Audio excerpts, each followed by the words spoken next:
महाकाल मानव सेवा और ब्रह्मपुंज फाउंडेशन के तत्वावधान में कारवां परिवार सोसाइटी में माता पितृ व तुलसी पूजन कार्यक्रम किया गया, जिसमें परम पूजनीय जगत गुरु दुर्गाचार्य कंचन भवानी जी महाराज एवं महामंडलेश्वर ब्रह्माचार्य जी महाराज की गरिमामय उपस्थिति रही। कार्यक्रम में उपस्थित सभी ने वैदिक मंत्रोच्चार के साथ सर्वप्रथम तुलसी पूजन किया व दीप जलाकर आरती की गई। तत्पश्चात गुरु पूजन किया गया। वहां आए सभी बच्चों ने अपने अपने माता पिता का पूजन किया और उनसे आशीर्वाद लिया। पावितस्थले गले विलम्बे लम्बितं भुजङ्गतुण्डमालिका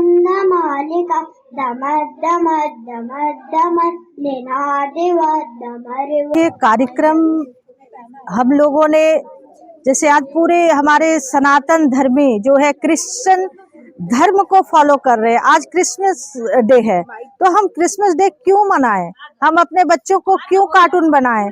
हमारी संस्कार और संस्कृति बहुत ही खूबसूरत है, जो हमारे बच्चों से हमारे जो पेरेंट्स हैं आज की वो लुप्त होती जा रही है। तो हमने छोटे छोटे बच्चों को हमारे सारे जितने जो यहाँ सोसाइटी के लोग बोले माता जी कुछ बच्चे जो हैं हमारे सब दूसरा मार्ग पकड़ रहे हैं, तो इसीलिए बच्चों में संस्कार और संस्कृति अति आवश्यक है। जैसे कि आप मुसलमान लोगों को देखेंगे वो बचपन से ही कुरान पढ़ाते हैं, तो उनके बच्चे कट्टर हैं अपने धर्म के प्रति। हमारे बच्चे कट्टर नहीं है, क्योंकि हम अपने बच्चों को भागवत गीता रामायण पढ़ना नहीं सिखाते हैं, माँ बाप का पूजन करना नहीं सिखाते हैं। जब बच्चे माँ बाप का पूजन करेंगे तो उनके अंदर संस्कार आएगा। आज के बच्चे लोग जो हैं अगर माँ बाप थोड़ा सा कुछ बोल देते हैं तो उसका रिएक्ट तुरंत करते हैं तो वो सब बच्चों में ना आए। एक बच्चों में अच्छा संस्कार हो, जैसे आदिकाल की परंपरा थी। पहले बच्चे उठते थे, अपने माँ पिताजी का पूजन करते थे, प्रणाम करते थे। आजकल क्या है, कोई बोलेगा अपने माँ पिताजी को गुड मॉर्निंग, ये हमारी सभ्यता नहीं है। हम जब बच्चों को सिखाएंगे प्रणाम करना तो वो बच्चे हमारा संस्कार सीखेंगे। माँ बच्चे को कैसे सम्मान देना है, सम्मान देना सीखेंगे। ना कि आज देखिए बहुत सारे हमारे पास केसेस आते हैं कि बच्चे लोग जो हैं अपने माँ बाप के साथ मिसबिहेव करते हैं। तो वो मिसबिहेव ना करे, बच्चे लोग माँ बाप का पूरा आदर करे। पहले जमाने में ये होता था, माँ बाप एक बार मना कर देते थे बच्चों को तो उनकी हिम्मत नहीं होती थी कि दोबारा बच्चे अपने पेरेंट्स से झगड़ा करे। तो क्या होता है कि आदर बच्चे बने। आज की डेट में आदर बच्चे बनाना बहुत जरूरी है, क्योंकि वो माँ बाप का आदर सम्मान करेंगे तो समाज को भी वही देंगे, और वो जब आगे बढ़ेंगे तो 10 लोगों को वो संस्कार देंगे, क्योंकि बच्चे ही हमारे भविष्य हैं। जब बच्चों में ऐसी संस्कार आएगी तो बाहर जितने भी लोग हैं उसका भी सम्मान करना सीखेंगे। जब उसका सम्मान करना सीखेंगे, जब बच्चे घर से सीखेंगे तो बाहर भी वही प्रचार करेंगे। तो सनातन धर्म का प्रचार तो हमारा वैसे ही हो गया। तो आप देखेंगे कि जैसे हम बाहर जाते हैं, अभी मैं दुबई गई हुई थी, दुबई में भी सैटरडे संडे इतवार और शनिवार को सब लोग अपने अपने बच्चों को मंदिर लेके जाते हैं। सोचिए, वो अरब कंट्री है जहां मंदिर भी बनाना अलाउ नहीं है, परमिशन नहीं है, तो वहां भी बच्चों को संस्कार दे रहे हैं। अब हम यहाँ देखते हैं कि बच्चे जो है अगर मोबाइल ना दीजिए, अगर आप साइकिल ना दीजिए, लैपटॉप नहीं देंगे, तो वो बच्चे क्या करते हैं, आपसे बदतमीजी पे उतर जाते हैं।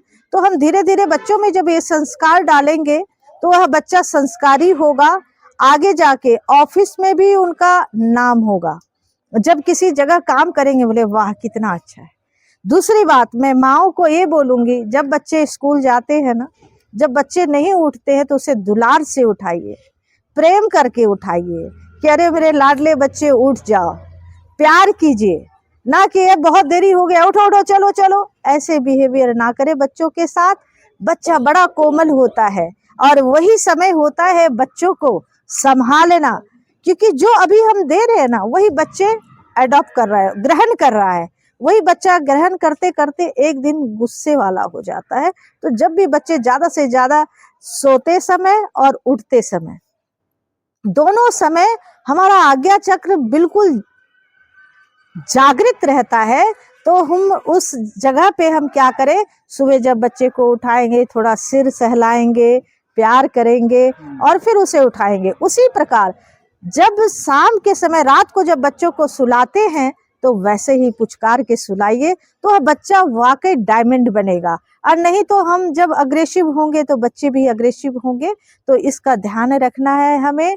और हमें बच्चों के लिए यह है कि हमें अपने माँ पिताजी का सम्मान करना है। और आज से संकल्प लेना है, बच्चों हाथ उठाओ कि सभी सबसे पहले उठ के अपने मम्मी पापा को प्रणाम करना है, दादा दादी को प्रणाम करना है, अगर घर में नाना नानी है तो सबको प्रणाम करना है। ठीक है। देखिए, परंपरा तो आज चालू नहीं हुई है, परंपरा तो ये सदियों पुरानी है। सबसे पहले आप जब छोटे थे आपने देखा होगा, आप सुबह उठते ही अपने माता पिता के पैर छूते थे और धरती पर हाथ लगाते थे और मंत्र पढ़ते थे, कराग्रे वस्ते लक्ष्मी कर मध्य सरस्वती कर मूलित गोविंदा प्रभाते कर दर्शनम, समुद्र वसने देवी पर्वत स्तन मंडले विष्णु पत्नी नमस्तुभ्यम पादश प्रथम क्षमस्मे। उसके बाद में आप पृथ्वी पर हाथ लगाते थे और जमीन पे पैर रखते थे।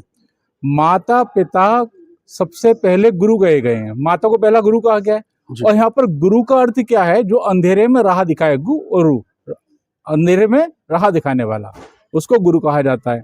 अब ये संस्कृति हमारी जब जैसे ही लॉर्ड मैकाले आया उसने खत्म कर दिया। वैदिक सभ्यता में आती हैं सारी चीजें, हमें गुरुकुल में पढ़ाया जाता था।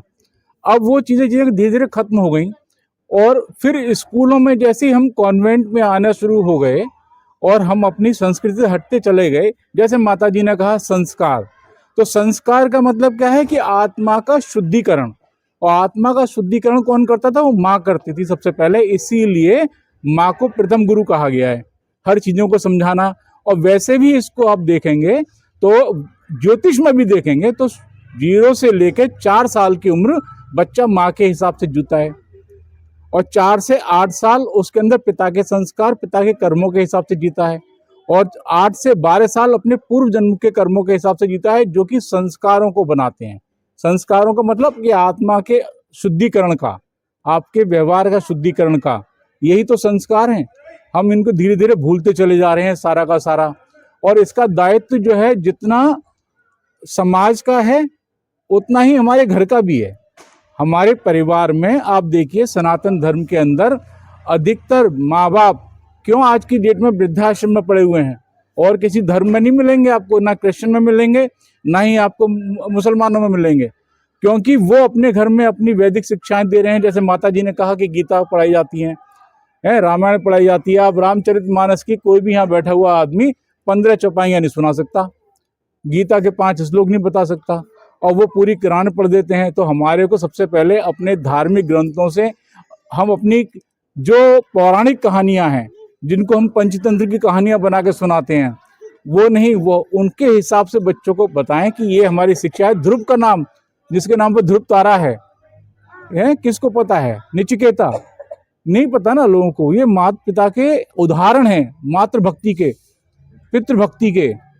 इसी को जीवंत करने के लिए माता जी का प्रयास बड़ा सराहनीय है और हम इसको हर साल इसी उल्लास से और हमेशा बढ़ाते हुए बनाएं, समाज में जागरूकता पैदा करें। और माता पिता का जो कर्तव्य, जैसे कहा स्नेह का, दुलार का, वो हमारा बना रहना चाहिए। अच्छा, माता जी के विषय में आप क्या कहेंगे? माता जी ने पूरे दुनिया में धूम मचा दिया, अभी दुबई में जाके इन्होंने साधन का झंडा बुलंद किया, क्या कहेंगे? देखिए, माता जी मेरी तो गुरु माँ है, मैंने उनसे दीक्षा ली हुई है। और एक बात की, आप अपनी ज्ञान से, अपने शौर्य से, अपने तेज से अगर लोगों को अपने धर्म के लिए आकर्षित कर रहे हैं तो आप अपने आप में एक ध्रुव तारा हैं।